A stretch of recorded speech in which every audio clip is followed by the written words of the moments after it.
Good evening, everyone, or good morning in case you're watching from some other time zone. Welcome to the Astro Imaging channel. This is our last show of the year. Yay, we made another year. It's really exciting. And we really have a great show. Michael Owen is going to talk to us about a new feature in SharpCap. I'm thinking that anyone that does planetary imaging or solar imaging probably has SharpCap. And he's going to talk about live stacking. Now, we always like those features where it kind of advances the technology and our ability to make great images. And I just suspect that this is one of those, and I will be anxious to try it out in my solar imaging, of course, as soon as the sun comes back to my north-facing deck, which I think is going to be March. Anyway, not to digress too far, this is the last show of the year. We usually review the shows coming up, and we don't have anyone. So for everyone, I'll tell you, we all wish you a happy holiday, whichever holiday you celebrate, and a good new year. And may we have a lot of really clear nights all of next year. Well, not all of next year, but a lot of them. And let's see. Oh yeah, we always want to put in a pitch for those people that have some ideas and like to present on the Astro Imaging channel. Please go to the astroimagingchannel.org, and there's a little place where you can put in a message to us and say what you'd like to talk about. One of us will get back to you and find something interesting, and you can be on the show. We have a lot of open slots next year, and so please, if you have something you think that might be worthwhile, just give us a shout and we will get back to you. I don't think there's anything more to introduce, so for our last show of the year, Michael, it's all yours, please. All right, thank you very much, Eric. I'm going to share my screen now, and let's do the entire screen. And you guys can tell me when you can see my screen. All right, and I'm going to just jump into a few slides. It's not going to be slide heavy, but just to introduce myself, I'm going to leave it out of full screen mode. I'm going to be talking about planetary live stacking in SharpCap 4.1 and more, because it's not just planetary. It's so much more. So who am I? My name is Michael Owen. I live in St. Augustine, Florida. I have a PhD in astrophysics from NC State University. That's not what I do these days. These days I'm an engineer, and I analyze electric motors. I'm an amateur lunar, planetary, solar imager, DSO as well. Forgot to put that on there. My main rig is an 1100 Edge HD on a CGEM. You can probably see it back there behind me. And my astronomical imaging credentials are pretty much none. I'm just a hobbyist. I don't live on a mountain in Bermuda. I don't have a gigantic half-meter scope. I'm just some random dude, but I had a great idea. So what's the motivation for live stacking planets? And the motivation is, if you've ever seen a planet on a camera in a telescope, it is often underwhelming. The image is blurred by diffraction. It's blurred and moving due to seeing. That's the atmospheric turbulence. The short exposure times that are required result in very noisy individual frames. So you get a lot of noise, a lot of color noise. It's really kind of ugly. And lastly, color astro cameras produce very subdued, muted colors. And when my wife would come out and look at me imaging Jupiter, she would see it on the screen, and I could tell that she was underwhelmed. So typically what we do in planetary imaging is we take high-speed video at the telescope. I'm sure most of you have done this. And then we use very advanced software in post, where we do stacking with a tool like AutoStacker. We do sharpening with Registax or now WaveSharp, color correction in your favorite software. And all of these are run after the fact, and they don't improve the live image on the camera at the telescope. Still just kind of underwhelming. So about a month ago, less than a month ago, I had an idea for how to radically increase the quality of the live view. And I simulated this. I did this with some test footage I had, and I sent the results to Dr. Robin Glover, who's the developer of SharpCap. That's the astro imaging software, the capture software that I like to use. And we have a history of me pestering him for features and then him implementing them. So I had an idea that he would be impressed, and he was, and he made it happen. He actually had a working prototype, I believe, the very next day. And it was released after I did some testing the week after that, and there have been weekly updates ever since. And tomorrow is Monday. That means another version will be dropping, and it will be just under a month since the tool went live. So how does it work? First of all, the stacked image, it's not really a stack. It's actually exponentially smoothed. So this doesn't require any storage. It only requires enough memory to store a single frame. More recent frames are weighted more heavily in the stack as the influence of older frames decays away over time. The stack always contains the equivalent amount of data equivalent to the number of frames that the user has specified. So if you specify to stack 1,000 frames, the stack has 1,000 frames worth of data in it. It's just spread exponentially over time, so that 63% comes from the last 1,000 frames, 23% comes from the last 1,000 frames before that, another 5% or whatever comes from the last 1,000 frames before that. So it's actually occurring exponentially over time. One thing to keep in mind is the stack is live. It is updating continuously. You'll see it looks like a still image, but it is not. It is moving. And by the way, this does not interfere with high-speed capture.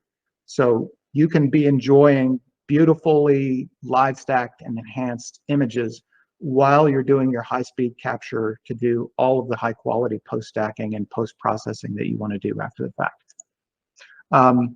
So what can you do with this live stack? Well, first of all, you can sharpen it on the fly. There's two forms of sharpening. We'll talk more about those. There's multi-layer wavelet sharpening and also convolution sharpening. There's denoising, so you can get away with stacking fewer frames, so you avoid smearing or elongation of moons in Jupiter, for example. You can adjust the color balance and the saturation to deal with, again, those dull colors from an Astro camera. There's an auto color balance feature. It works really nicely for Jupiter, not quite as nicely on Saturn. Produces bizarre blue Marses, but don't worry about that. You can also do nonlinear luminosity adjustments, so you can black clip the background, you can brighten it up, you can apply gamma if you want to make the image brighter, you can increase the contrast by doing sort of an inverse gamma. You have a tremendous amount of control. New, this is brand new. If you're following along at home, you don't have this yet. I have this. You'll have it tomorrow. We do both planetary and surface alignment modes. So we can actually align on a surface that is for a close-up, say, of a sunspot on the sun or a close-up view of the moon. We can actually align and stack those, and I'll show examples of that.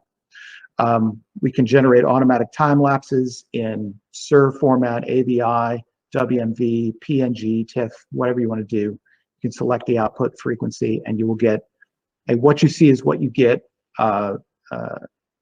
Time lapse written out of what you're seeing on the screen. It does RGB align, so if you don't have an ADC, first of all, if you don't have an ADC, get an ADC. But if you don't have an ADC, the RGB align function is magic. You can rotate the image, so if your camera is at some funky angle, which I very often used to have with a threaded camera connection threaded to my ADC, so I couldn't turn it relative to the ADC. Now I have a rotator, but if you have a situation like that, you can rotate the image. The target you can track the target across the chip. If you're not guiding on the planet, which SharpCap does, controlling the mount, so you have some drift, your ROI can actually track the planet on the chip. And it's a great feature. So what does it do? It does planets, it does full disk lunar and solar. You can split doubles with it. You can actually use it for collimation. It's fantastic for collimation. You can now do the lunar and solar close-ups in that surface alignment mode. And that's pretty much the slideshow.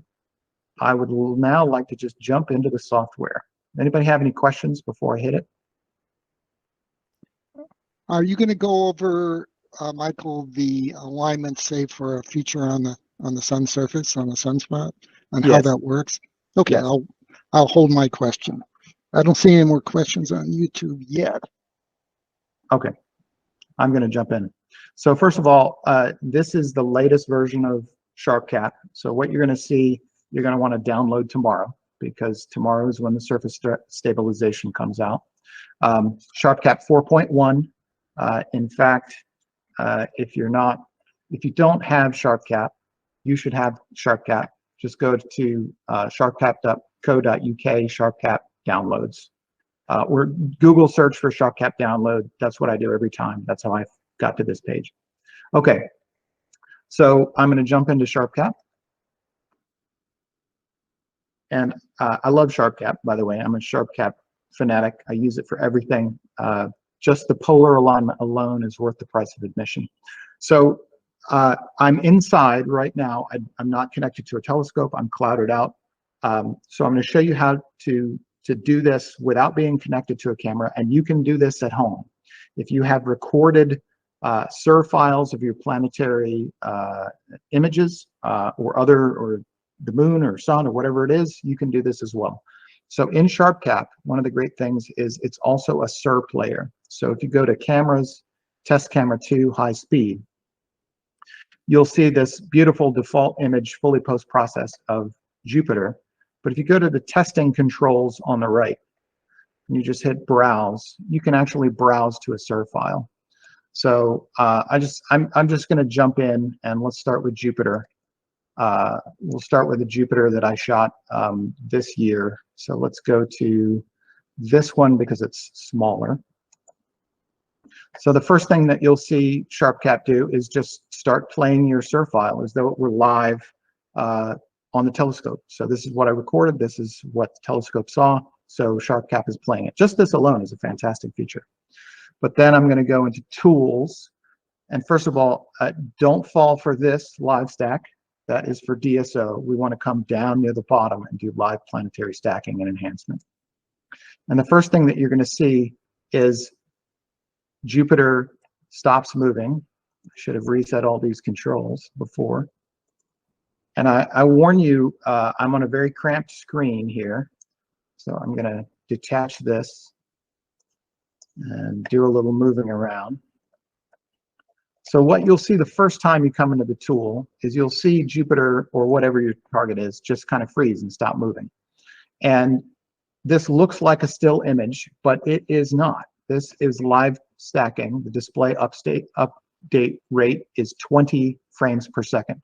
By the way, that 20 frames per second, that comes from the test camera.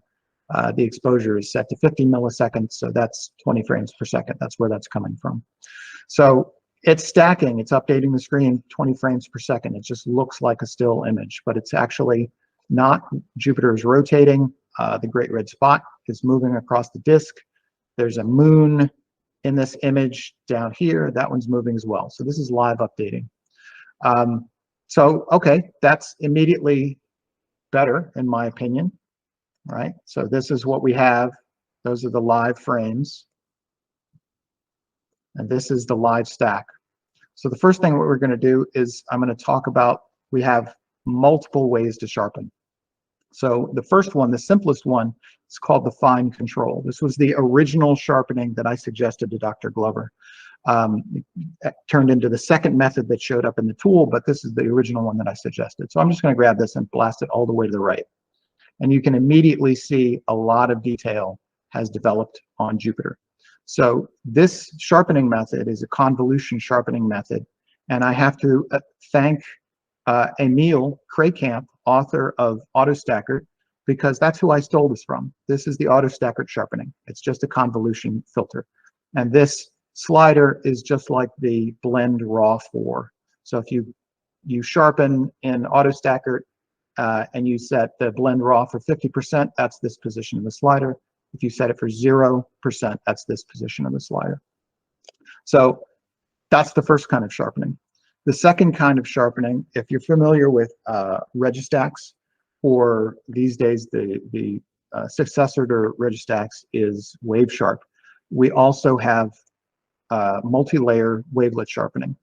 So I'm going to just jump in here and try to get my Jupiter where I can see it. And I'm just going to start sharpening. So I'm going to grab this layer and move it to the right. And you're going to have to experiment because every image and every setup is a little bit different. And I kind of like this staggered sharpening approach that you're seeing right here. So we have multi-scale wavelet sharpening. Another thing that I really like is this half wavelet scales. This works really well depending, again, on your data. So I'm just going to turn on the half wavelet scales, and then I'm going to reset these. And you'll see what's happening is on the half wavelet scales, it's actually scaling up the image before applying wavelets and then scaling it back down again. So you have much finer control over the sharpening that you're applying. And you can see that we've actually got a really fairly nice image of Jupiter that's developing here. I do want to talk about the denoising that's available. So if you are pulling up some noise with your sharpening, you like what you're seeing, but you're getting too much noise, you have two ways to go about fixing that. First, you can just stack more frames. So we're stacking 400. Let's say I want to go to 1,000. And you'll notice the current stack length immediately starts to climb as SharpCap is stacking more frames. That alone will reduce your noise. But we also have a denoise tool. So let's say that for whatever reasons you don't want to stack more frames because you might, with your settings, you might run into some smearing. In that case, you can use the denoise slider instead. And this works really great, although this data set is really high quality. So I might show that by resetting my stack here using fewer frames, so I actually have some visible noise. And you can see we've got some visible noise here, so let's just grab the denoise slider and move that up to the right, and that noise is smoothed away. This is just like the layer 1 denoise in Registax or WaveSharp, if you're familiar with those. So the next thing that I want to show you is what can we do about the color, because again, this guy's kind of washed out. This is an Astro camera, kind of wimpy colors. So we've got a nice auto adjust brightness and color here. Works well for Jupiter. It was already well white balanced on the way in, so it didn't produce a dramatic change in this particular image. But this is the feature that I really like. I like colors. So this is the saturation control. And I'm just going to bump that up to 2. And you can immediately see the difference that Jupiter starts to have some really nice color developing. And if you're like me, you like too much color, probably. So I'm just going to bump it all the way up to 3. This might be clowny for some people, clownish, too much color. But I really love color. I love details. I love high contrast images. So again, it's a very flexible tool. Sorry, I'm starved for screen real estate here. The way that I would probably go about sharpening this image these days is I would blast the fine control all the way to the right, and then I would add a little wavelet on top of that, just to bring out a little more detail. And that image, if someone posted that in a forum and said that they had stacked 12,000 frames in AutoStacker and post-processed in Registax and Photoshop and posted this image, I would think that's a great image. But again, this is live stacked, show unprocessed frames. That's what the unprocessed frames actually look like. But this is what we get with this tool. It's just like, it's like magic. It's a miracle. Okay, I do want to show you a couple of other things that are going on here. So over on the right in SharpCap, if you're familiar with it, you have something called the display histogram stretch. And this is just a live nonlinear luminosity stretch. So I can grab the black point here and I can kind of clip the background black. If I have some ringing that develops from the sharpening, I can brighten the image by bringing the white point down. And if I want to apply a little gamma to brighten the entire image, or maybe I like higher contrast, I can move that slider to the right and I can get whatever kind of image that I want. Again, live stacked. So I keep grabbing that top edge. We also have in the tool frame filtering. So just like in AutoStacker, you don't have to stack all the frames. You don't have to stack all the frames here either. In my experience, probably the best use of this tool is not to try to only stack 10% of the frames, for example. If you're throwing out 9 out of 10 frames, your stack length in time gets very, very deep. If you're stacking 1,000 frames, but rejecting 90% of them, that stack length in time is actually 10,000 frames. And you're likely to run into some smearing. So what I tend to use this for is actually just to throw out the very worst frames. And you can set the time scale in frames over which the quality statistics are calculated. And by the way, the quality metric that it's using here is very, very similar to what AutoStacker uses for its quality metric. We can also automatically write out time lapses. I talked about this before. You can choose whatever format you want, whether you want to use still images and assemble the time lapse yourself in WaveSharp or PIP or whatever tool you want to use. You can directly write out video files. If I just start time lapse, I'm writing time lapses. I'm writing frames, and my time lapse interval is once a minute right now. And that will be, if I just stop this, you'll see that it has saved that. And you can just go to your SharpCap captures, and there you are. And I'm writing out individual frames in this particular case. So that's a fantastic, really cool feature. I've made some really fun time lapses with this, and it's just super simple. So the stabilization alignment tab is where all the magic happens. We're currently in planet mode. New for this release is surface mode. So you can stabilize the planet to the center of the frame or not, which is a really nice feature. Because if you have an image of Jupiter and you've got all 4 Galilean moons stacked up on one side, you want Jupiter off center. Well, you can actually do that.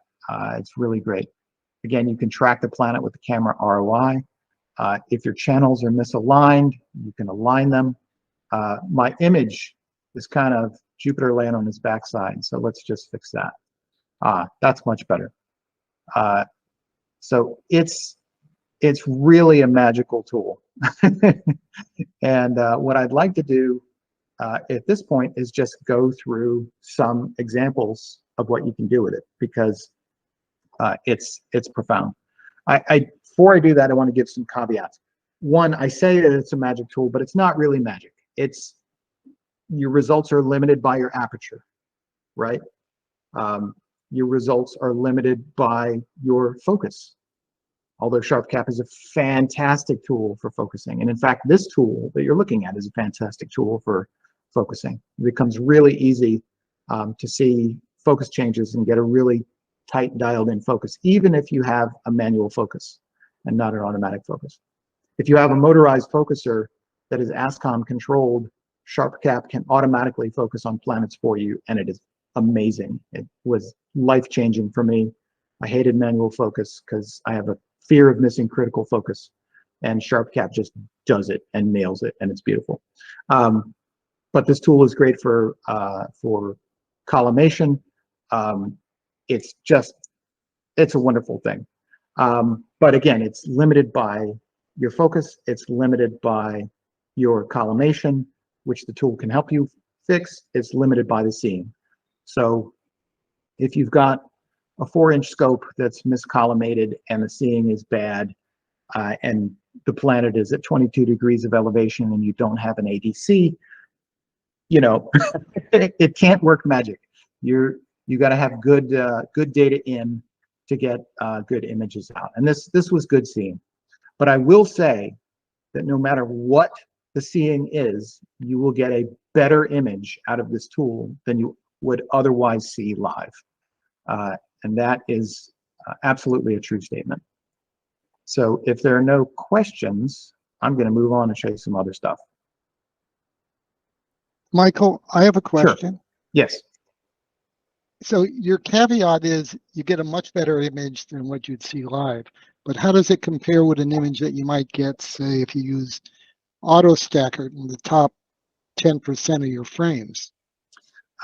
Well, first of all, you're never going to beat post-processing in auto stacker, because what we're doing here is basically, it's like auto stacker, but it's using a single alignment point, right? Whereas auto stacker can use dozens of alignment points, and it can warp all those individual little alignment points and select the sharpest little alignment points from all of the frames in post. So it gets the sharpest little pieces, it stitches them all together, and then we can't compete with that with one alignment point. However, the results that you get are phenomenal. I would say that if, I'll show you an example. The seeing was so good that the image that you get live stacked in SharpCap is essentially identical to the fully post-stacked version that comes out of AutoStack. That's how good the seeing was. This is a Jupiter video posted by a user named DMOC on cloudy nights, and I'll show that video. It's astounding. And the image that you get here is essentially just like a fully post-stacked image. And that's because if you were out in space and there's no seeing, right, then you don't need all of those little alignment points, because you don't have any of that movement. You don't have any of that blurring of individual frames. So the better the seeing is, the closer this tool becomes to the post-stacked result, right? Let me just show you. I'll show you since we're talking about it right now. Let's go to Jupiter and let's just grab DMOX. And this is another feature I asked Robin for. Once you have the test camera open, you can just grab your SUR file and go drop it onto the image browse. So this is DMOX data, and let me turn off my rotation. None. And I don't need any frame filtering. It's just a waste of frames here. And let me show you what this looks like as it starts to come in. So do I have my, yeah, let's just reset all of this. Take it from the start. So we're accumulating frames. There's the image. Let's sharpen it. I'm just going to blast it with the fine control, and I probably don't need anything else. And just go apply some saturation. And his video's pretty dim, so let's brighten it up. And maybe a little more sharpening. Something like that. Doesn't have to be perfect. But I've seen the post-stacked image that DMOC posted when he posted this SUR file on cloudy nights, and it looks just like this. It's if you have perfect seeing, if you live on that mountain top in Barbados, this will be a joy for you to use. A joy. I would probably do some color work on this. The bands look a little purple to me, but I'm going to move on unless there are any other questions. A couple questions. Molly, you want to take the questions? Yeah. Okay, so Rafa was wondering if any of these tools would be usable with the ISS. Almost certainly not. The ISS moves so fast that capturing the ISS, if you could, I know there's tracking software that will get your mount to track the ISS. So if you could record the SUR file, then you can do it in post, right? Just like I'm doing right now. But in terms of live, I can't imagine trying to live stack while keeping ISS in the frame. But that's a good question then. Oh yeah, go ahead. Go ahead. Isaac wants to know, are all the frames weighted equally in the live stack, or is there any kind of quality rating happening? The answer is no, all the frames are not weighted equally. There is quality calculation going on, just like what AutoStacker does. So you can set your filtering due to the quality, but the non-equal weighting of frames is actually a consequence of the method where more recent frames are weighted more heavily. So as time goes by, the information corresponding to an individual frame in the stack decays exponentially over time. So ultimately, the contribution of any individual frame becomes zero, which is how we maintain a sharp image that's not continuously smeared over time.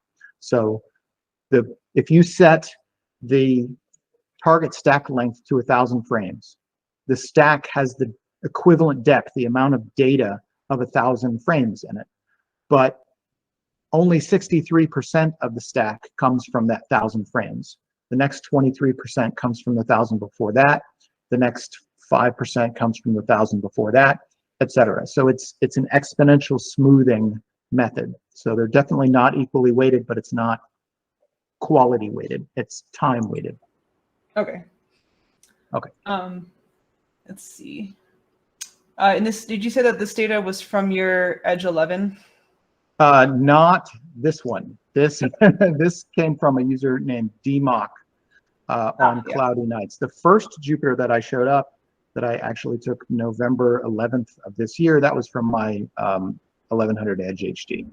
Everything else that I'm going to show you with a, well, not everything, but most of what I'm going to show you is from that scope. So let me Michael, I'm sorry, I have another question. Sure. This is such an interesting tool that, you know, the questions are popping into my head, being a sometimes solar imager. So if I'm doing a solar image, I know you're going to get to that, but I'm doing 100 frames per second and 1,000 frames. And if I were to play that as a video, it would only be 10 seconds long. Can you slow down the frame rate so it has time to assimilate that information and produce your image? The answer to that, if you do it in post, is yes, because the way that the SharpCap high-speed test camera works is it's a test camera for learning the software. So I told you that the frame stacking rate here was just about 20 FPS, and that actually comes from the exposure set in the test camera. But that's not the exposure of the actual video. So if I want to slow down the rate at which the SIR is playing back, I can just change the exposure. And I can compensate for that by pulling down the gain. So I could slow down the video. However, you do not need to do that. The way that the software works, let me just try to make this make sense. So there's the camera frame rate, which in this test camera case is just about 20 frames per second. The stacking frame rate might be less than that. If the frames are very large, the rate at which you can stack frames might be less than the actual frames that the rate at which they're coming off the camera. But that's okay. You don't need to stack every frame for this to work. And really what you don't want to do is interfere with the high-speed capture. You don't want to slow down the frame rate to disk, and this method does not. So you might drop some frames going into the stack, but it's okay. The stack length will still end up being 1,000 frames deep in this case. The display update rate, you'll see, is even less than the stacking rate. And that's because all of these calculations are intensive. So the rate at which we're updating the display is not the rate at which we're calculating the stack. And just to give you an idea here, if we turn off the have wavelet scales, watch what happens to the display update rate. It jumps back up to 20 frames per second or 19 frames per second. So this heavy calculation slows down the display rate. But I want to point out that this is so smooth. You cannot tell the difference between 20 frames per second, 100 frames per second, 2 frames per second, or 0.2 frames per second. The display update rate is almost irrelevant. So if you find that you get your best sharpening that you like the most with the have wavelet scales on, but your display update rate drops to 0.5 FPS. It does not matter. You cannot tell the difference between 0.5 FPS and 50 FPS. It really does not matter. Okay. There's a couple other questions. Sure. Okay. Is the reason for the time-based usage of the number of frames, is that because of the rotation of Jupiter? The rotation of Jupiter matters. So when we image Jupiter, because it's rotating, sorry, I'm blowing out here on my display histogram stretch on this video. So Jupiter does rotate pretty quickly. It rotates once about every 10 hours. So typically when we do planetary imaging, we try to limit our videos that we stack to 3 minutes or less. And that's because anything beyond that, you start to get smearing. But that 3 minute rule, that's really an autostacker rule, because autostacker uses multiple alignment points. So the small alignment points in the center of the disk can track the movement, the rotation of the planet. If you do single alignment point, which is what we're doing right here, you probably can't get away with 3 minutes worth of data. You can probably get away with a minute's worth of data. And because it's exponentially decaying over time, that oldest data contributes the least to the stack. So it's pretty easy to avoid smearing, but yeah, you definitely want to be aware of your stack length and considerations of the rotation of the planet. If I were to crank this up to the maximum, which is 8,192 frames that we can stack, I'll have a very smooth image, but I'll probably be trailing. I'll have elongation of the moons, I'll have smearing on the disk, so I probably don't want to do that. So I'm going to stick with my 1,000 frames. By the way, if I go back down, you'll notice that my current stack length will eventually start to drop, I hope. Or it's just keeping 1,300 frames in the stack. All right, we'll move on. So let's sharpen this image, because this is a nice image that has, I believe that's Callisto in it, which is a dark moon of Jupiter. And again, I'm going to do my same trick of my sort of staggered. I'm blending my two sharpening methods, and I'm kind of staggering my controls on my wavelets. That looks pretty good. That looks detailed. This is from my 1100 Edge HD. I'm going to hit the auto adjust brightness. Yeah, not so blue. Colors look pretty good there. And I'm going to bump my saturation back up to the clown levels that I prefer. And I'm going to put my rotation back on. And there I've got a beautiful, I mean, look at the sharp disk of Callisto. We've got details on the surface of Callisto there. And again, this is live stacked. That's what the unprocessed frames look like. You can see Jupiter wiggling. My scope tracking was not perfect that night, so it's kind of bouncing around. And we go from that to that. Just a joy to use. And again, colors are probably too intense for some people, but for me, that's what I like. So I do want to show you a quick example on Jupiter of what the atmospheric dispersion compensation looks like. So I'm going to grab, I've called this no ADC, and let me just go over here and drop this guy in. And you'll see immediately atmospheric dispersion. And I'm just going to crank up the saturation so that you can see this.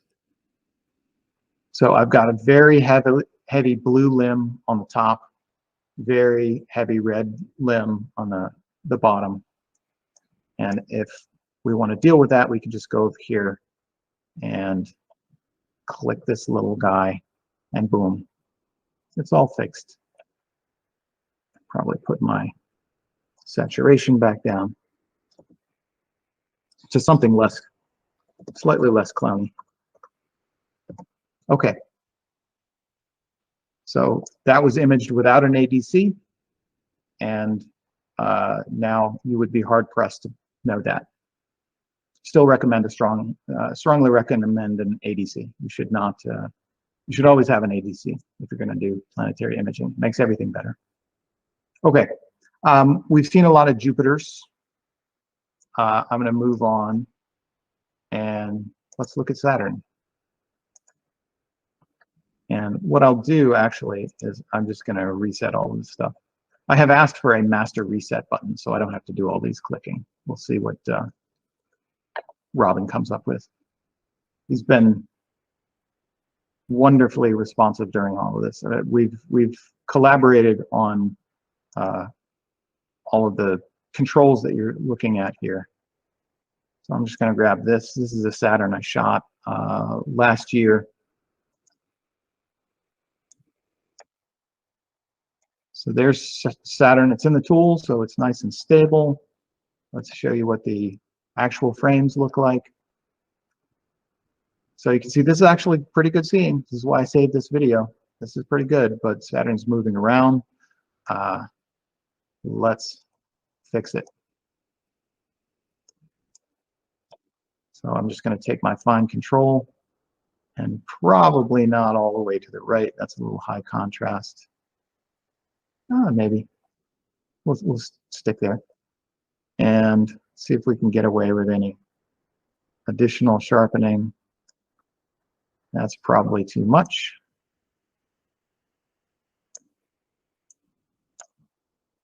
Saturn is very dim, so maybe I want to use some denoise.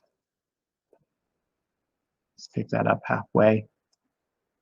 And again, I like color. So let's do 2.5, say. Got this nice golden hue. The rings are a little dingy, so maybe I want to bring my blue up a little bit, my red down a little bit. Just try to neutralize the rings a little bit, and that allows me to see the blue in the southern hemisphere better. And boom, I've got a beautiful live stacked view of Saturn. I could make that a little sharper, but I want to show you a lot of examples here.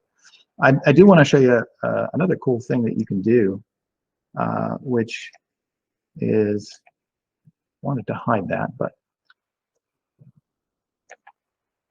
oh, this is a good example. So in sharpening, I've blown out my histogram. Well, I can fix that. There's a brightness control that I can just bring this back down. And you'll notice now that my histogram is no longer clipping. So I've recovered details that would otherwise have been sharpened to the point of saturation. And this happens beforehand. So if you start clipping details, you bring the brightness down and get those details back. It's particularly useful for like moons of Jupiter, which are very small, very bright, can be very easy to clip, particularly Io. So I do want to show you that hiding in this image are some cool things. So hiding in this image are actually moons. So what do we have? We got 1, 2, 3, 4, 5. That might be dust on my monitor, but at least 5 moons. Actually, I can't guarantee they're not background stars, are hiding in this image. And so we're moon hunting around Saturn live. Fun stuff. What about Mars? Again, let's just reset all of this. It's fun to go in fresh and see what's going to happen. So let's go to Mars. I have a couple of videos from, this is a round opposition, oops, sorry, a round opposition last year. And this was very good seeing. So this is the unprocessed frames, and you can see how steady Mars is. Mars is super bright, so you've got a lot of signal to noise ratio. You don't need 1,000 frames on Mars. I mean, you could probably get away with 200. So my Mars is still rotating. Let's fix that. let's sharpen it. I'm just going to grab this fine control and move it to the right. And bam, if that's all you need to do, then that might be all you need to do. A little more sharpening. You don't need a tremendous amount of saturation on Mars because, you know, it's red. It's very easy to make it very red. And I like to try to get that pole just a little white.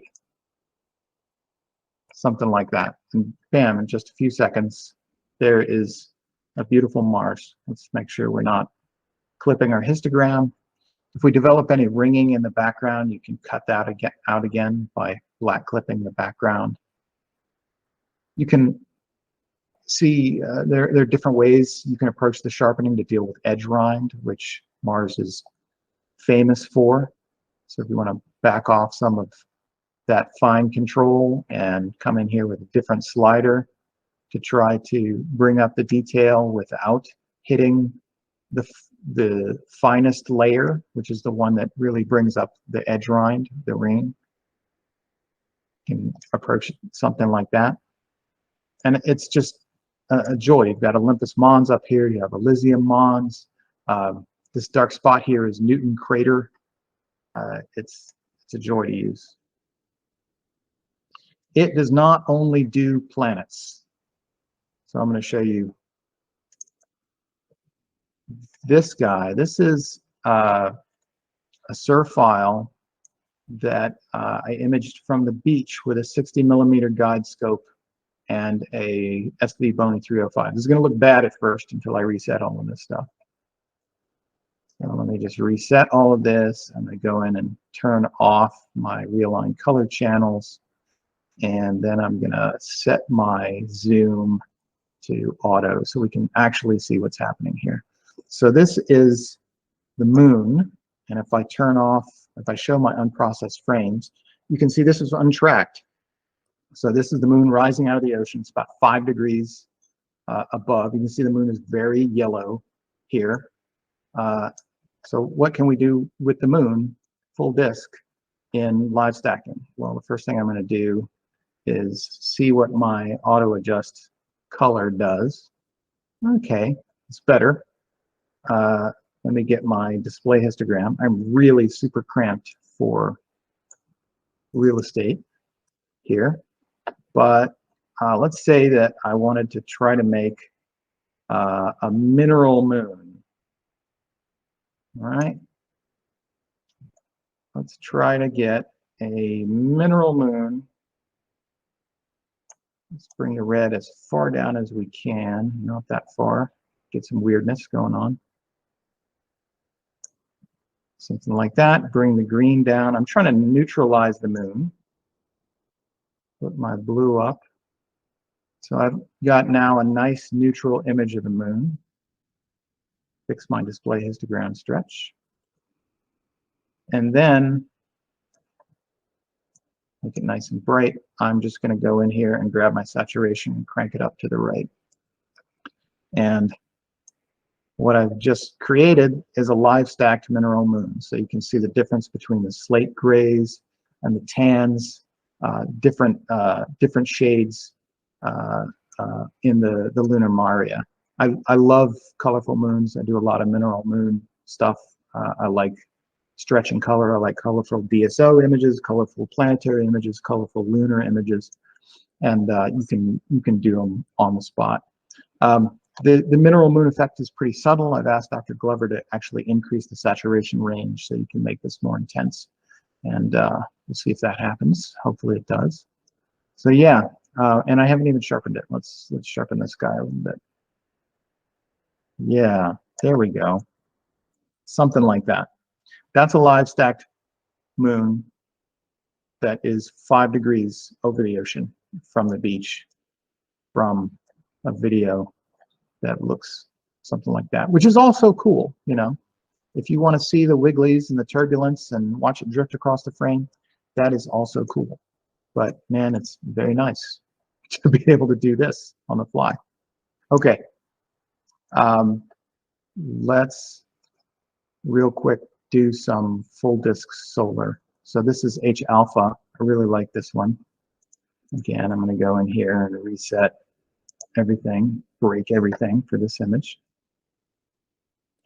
And I'm going to grab my full disk H alpha, which is not mine. This was, oh, I should have looked up his name. This was supplied by a poster on Cloudy Nights, who I am drawing a blank on, unfortunately. So full disk H alpha. Again, this is, let's just see what this looks like at 100% and show the unprocessed frames. So again, this is a good video. This is good seeing for solar. It's wiggling around, but we can sharpen this. We can make it look better. So I'm going to put this back to full disk and turn off that and just sharpen it up. Probably better do the sharpening at 100% actually. Something like that. Here's a feature that I really love for solar, which on your display histogram stretch, you can actually invert the image. Just like that, and crank up your contrast. So this is full disk solar, and you can do all the things that you did before, adjust your contrast any way that you want. Beautiful. All right, I should talk about the new hotness, which is surface stabilization mode. So let's do that. I'm going Do you want to take a couple of questions real quick? Absolutely, please. All right. At some point tonight, maybe not right now, it could be later, but there was interest in seeing what the raw data looked like for that Jupiter image you were showing earlier, just to show like how much the improvement was. Oh, the one from DMOC, the spectacular one? Yeah, we'll come back to that. Okay. It's the best surf file I've ever seen. It is the best planetary recording I've ever seen. It's amazing, unbelievable. Nice. Okay. Sorry. My cat's rubbing his face on the microphone. Would this work with well, so obviously it'll work with a mono camera for like the sun and stuff, but is there any capability of like rotating filters and putting the color images putting the mono images together into a color image with this? No, that's you can use it on the individual filters and enjoy the heck out of the individual filters, but as of right now, that is beyond the scope of what the tool can do, and it's probably not really a good use case. I mean, if you're doing that, you're building your color RGB images in post, so do it in post. But certainly, I do have some mono data. It's from all of the solar stuff that was provided to me is mono. But I also do have Jupiter in the IR, which was shot with my IR sensitive color camera, but essentially it's mono data. So if we have some time at the end, I'll talk about how to live stack IR as well. Okay.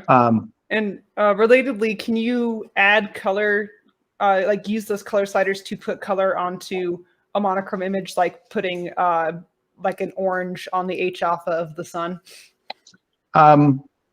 Interestingly, SharpCap can do that for the live image, but that feature is not compatible with the planet stacking, at least not right now. Just the way the architecture works, they wouldn't play nicely together. So as of right now, if you're imaging with a white light solar filter in a color camera, what you actually get is a color image, and you will have all of the color sliders available to you.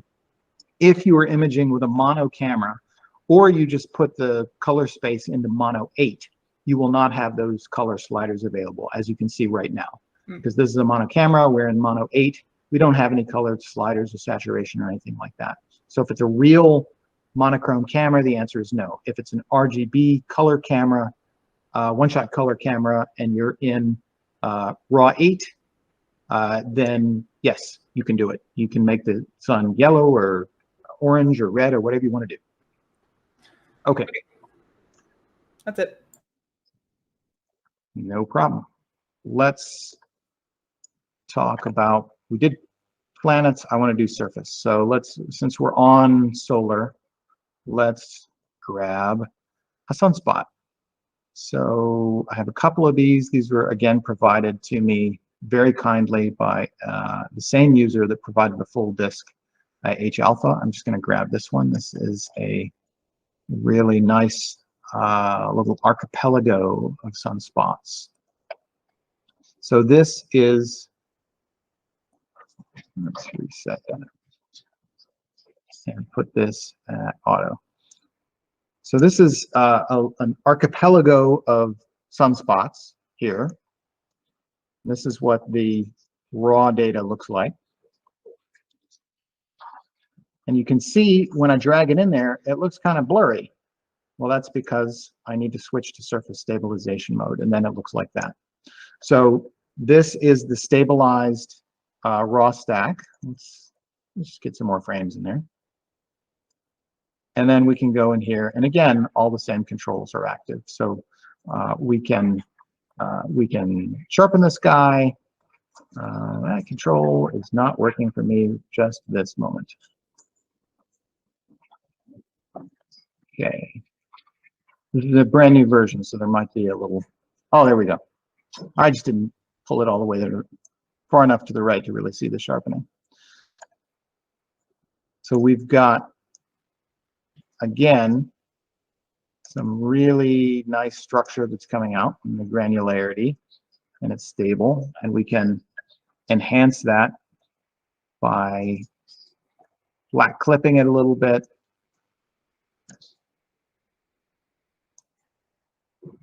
Increasing the contrast. So again, we've got a nice, beautiful surface stabilized view of a sunspot group on the sun. This is brand new. This is coming out tomorrow. Okay, I'm going to show you another sunspot. Sorry if you can hear my dogs going crazy in the background. Hopefully the noise cancellation is handling it. So this is, he's a little crispy. Let's turn him back down. This is a close-up of a sunspot.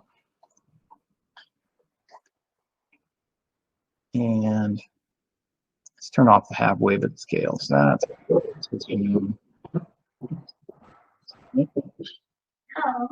okay.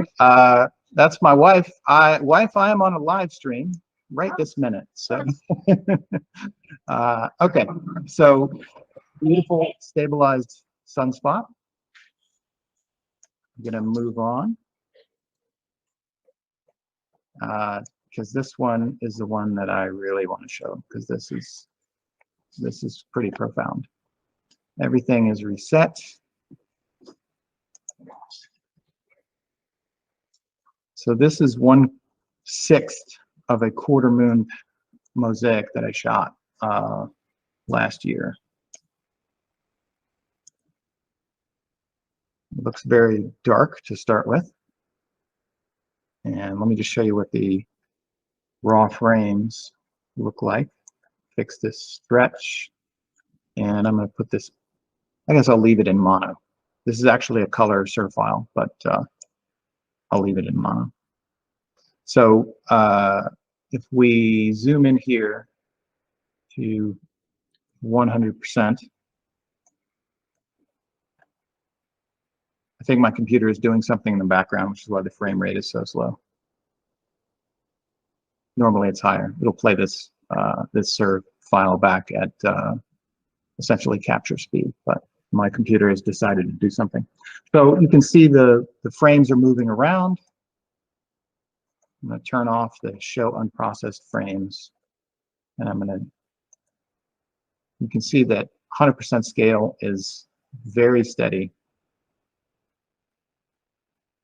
This is a panel from my ASI 183 MC, which is a 20 megapixel camera. So I'm going to just brighten this so you can see what's going on in here. Just like applying gamma. Okay, so there we have a nice bright moon. Let's find a nice feature. Let's maybe just go to 50%. Okay, so there is the famous valley, and let's make that look better. I'm just going to grab this and crank it to the right. So again, this is live stacked. So the update rate here is only 2 frames per second, but again, you can't tell the difference between 2 and 20 and 0.2. And I could tweak around with the sharpening, but I'm just going to leave it at that. And this is all surface stabilized on the fly. It does, as of right now, remember this is 50%, let's go to 100%. It does as of right now, and I can, oh, I wish I had more screen. There we go.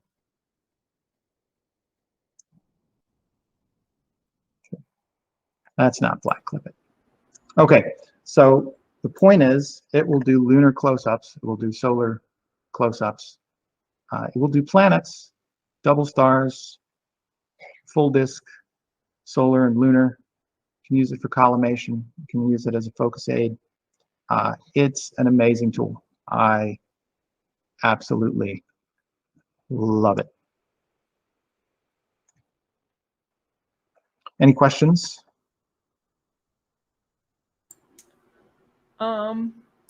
Yes, if you have a color camera, but you set it as mono 8, will you see the Bayer pattern?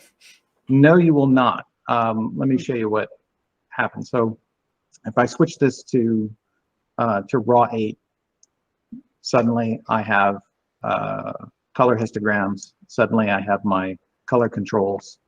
Suddenly the moon is in color. If you wanted to see the Bayer matrix, which I don't know why you would, but if you did, I think he's hoping to avoid it. let's come out of the tool. You need to be on the lookout for this if you're new to SharpCap. There's a thing called the Bayer preview. Oh yeah. If you turn that off, you'll actually see the Bayer matrix. That's right. So if we turn that back on and come back into the tool,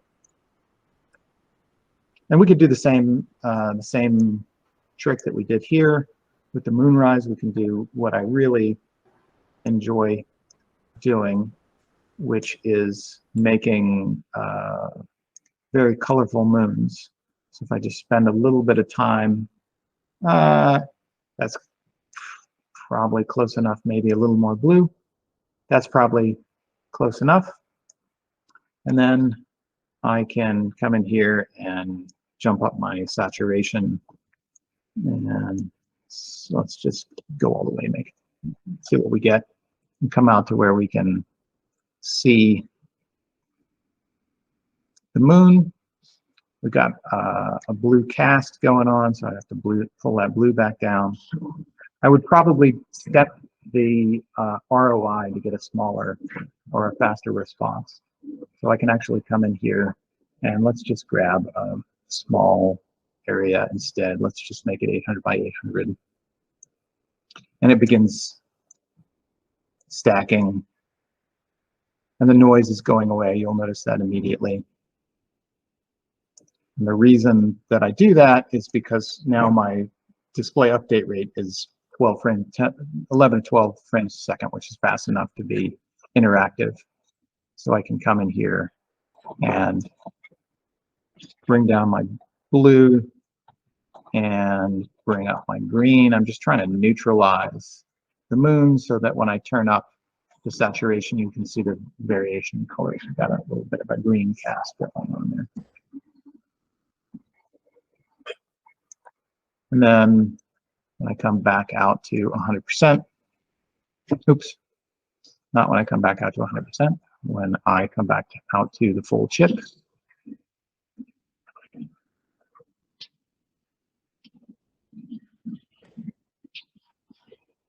You'll always notice with the moon, when you apply a hard nonlinear stretch, like applying gamma, you'll start to see the background. The background is always there. The sky is scattering out the blue light from the moon, so you get this sort of blue wash around the moon. It's unavoidable if you stretch the moon very hard like this. But again, you can start to see the separation in colors between the slate blues and the tans.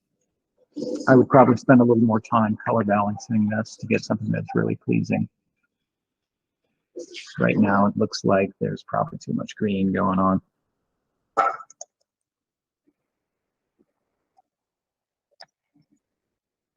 Okay, so any more questions? I have a million more examples that I could show you. A quick question: what mount do you use with your Edge 11? It is a C-gem, which is, it's undermounted if I wanted to do DSO with it, which I've done a little bit of DSO with it, and it's just not enough. You get wonky stars, but it's great for lunar and planetary because you have short exposures. So it's enough mount for those applications. It's not enough mount for DSO. If I want to do DSO, I put a 70mm refractor on Monster, and it does great. And what's the status on how if SharpCap works with DSLRs much at all? It's been a while since I last looked at that. If you have an ASCOM controller, an ASCOM driver, you are good to go. So just recently, there was an update to the Sony ASCOM driver that was posted on cloudy nights, and I grabbed that, and it has some problems. The data that gets displayed in SharpCap, if there are regions where the pixels are saturated, they don't display correctly, but they're still correct in the raw files that are written to the drive, which is what you care about. If you're using your DSLR for astrophotography, you want to work with the raw files. So that works just fine. For me personally, I use my Sony mirrorless camera most often to shoot the moon. I don't do my high resolution lunar stuff with it, but it's really good for earth shine. It's really good for lunar transits. If the full moon is rising and you've got an air traffic lane that goes right in front of the moon, you can just sit there and snap transit after transit after transit after transit. I think my record is I got 5 in one night. That's cool. So that's my application, and SharpCap can do it. It all hinges on there being an ASCOM driver. If there's an ASCOM driver, you should be good. In terms of doing this post process, if you were to import a DSLR recorded video in the correct format, like if you converted it to an AVI, would you be able to do the live stack, like the post-process live stacking, as it were? Well, the test camera does not support AVIs. It supports SIR files, SER. Oh, just SIR files. Yeah, you would want to convert that to a SIR file using pip, for example, and then it would work great. Okay. I just didn't realize you could convert to SIR from other formats. So yeah, cool. Yeah. Pip will take individual frames or AVIs or whatever worst case scenario, if you can get the frames out as individual frames, you can assemble them in pip, which might be laborious if you have lots and lots of frames, but you can definitely do it. And okay, so let's revisit that DMOC Jupiter and look at the actual. I'm just gonna close the tool, and I'm gonna put us back into. Oh, I closed the tool. Nice. So I'm going to grab that video and drop it in and fix my display stretch. So this is that raw SIR file, and it is the best SIR file that I've ever seen. It's so good that sometimes I was wondering if it was faked, but I don't think it is. This is, I believe this is from 2019, which Jupiter looked very, very different. Jupiter actually looks very different every year. If I show you let's grab a Jupiter from this year. I showed you one of these. I'll show you the other one. Oops, sorry. Gotta get to That's where probably what Chris Goes and Damien Peach's Jupiters look like. Yeah, no kidding. So this is my 1100 on the 11th of November. This is actually at f14. So if I go into the tool, first I gotta, that's interesting. It's able to stabilize it even with surface stabilization. So let's come in here and fix all this stuff. Let's just auto do that. And let's get some sharpening going. We're accumulating frames, something like that. I'll use some denoise in the meantime. So there we've got a nice Jupiter going. But what I want to show you is just get a feel for what Jupiter looks like now, right? Let's maybe increase the contrast just a little bit so you can see it a little better. So that's what Jupiter looks like these days.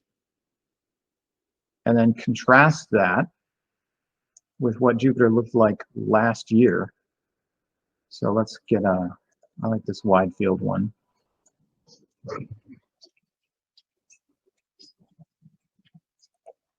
And my colors are all going to be wonky. Let's click that, finish that. And it was very different. it was a very different. Sorry. Give me. Yeah. So I like this video actually because it's got 3 moons in it. I think that's Ganymede, Io, and Europa. Okay. I do want to show you.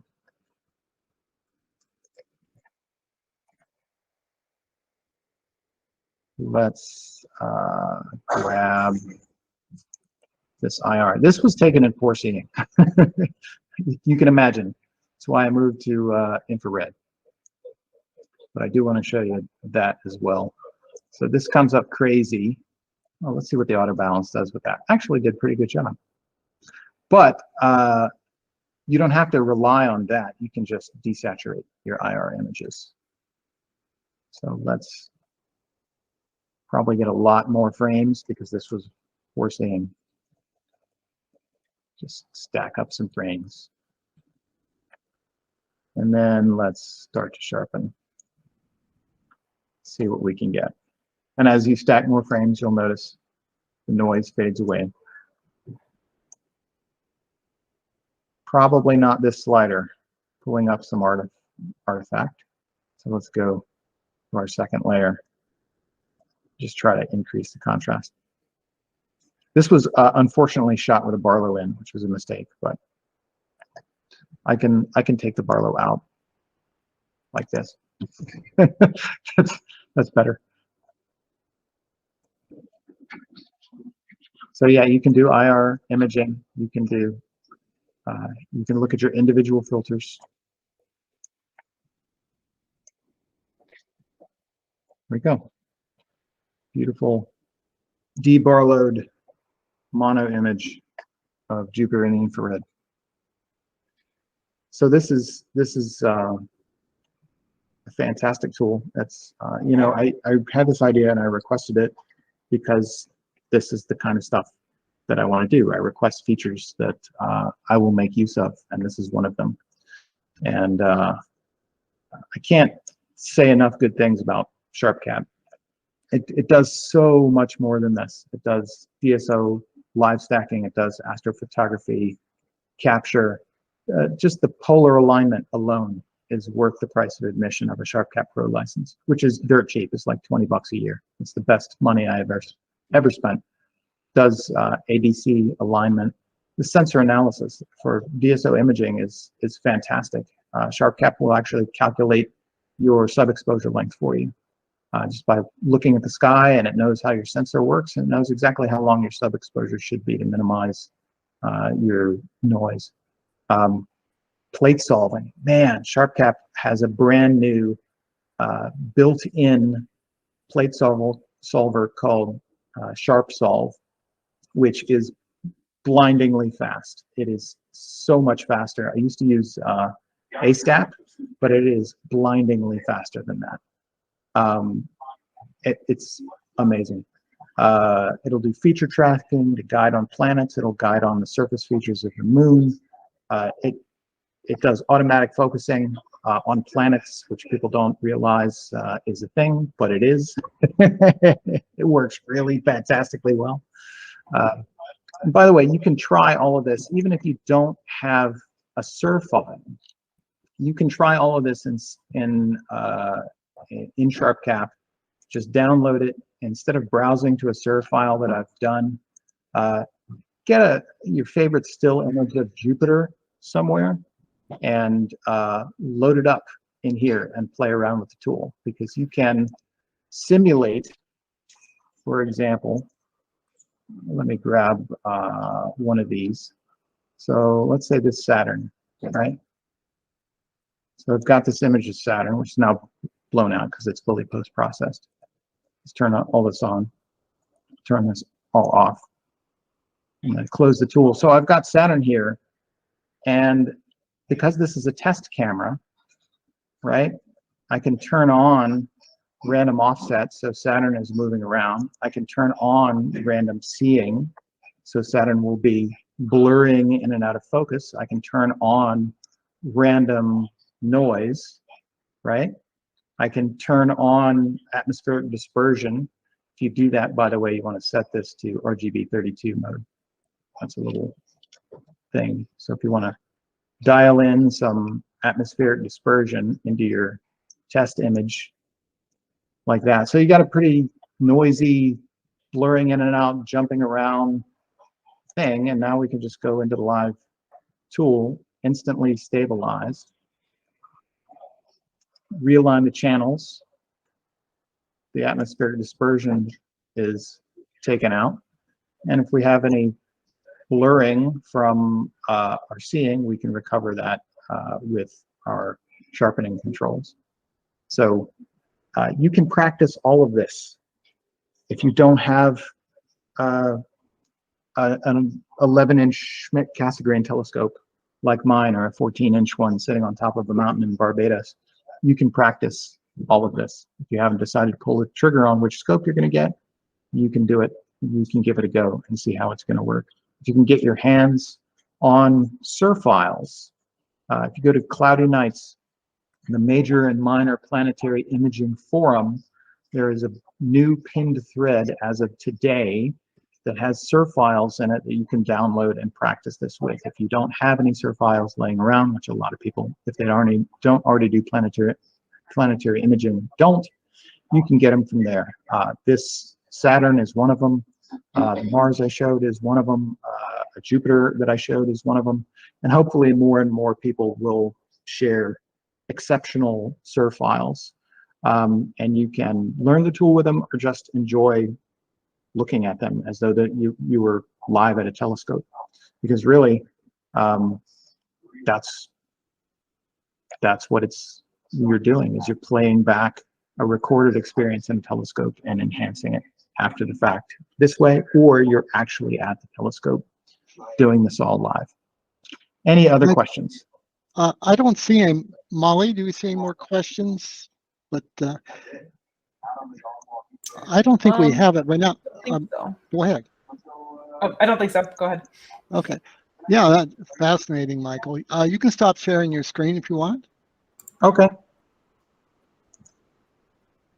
And by the way, when we end the program, we usually, if you'd like, you could stay on a little bit and chat with us.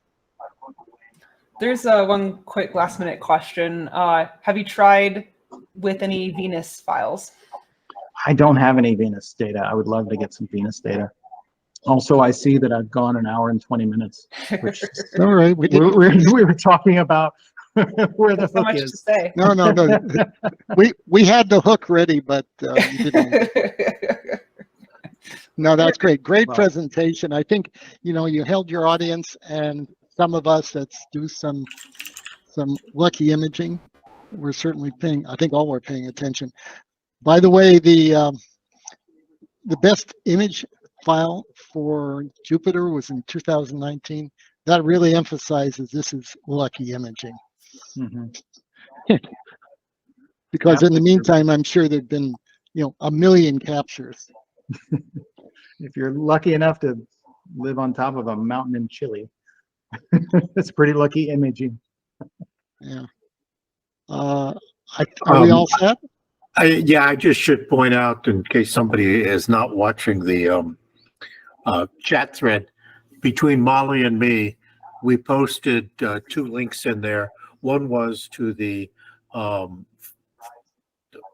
thread today that was started that said, come post your SER files. And the other was about how to use a DSLR and connect with SharpCap. Oh, super. Thank you. Well, have we come to the end of our year? Yeah, everyone, yes. Yay.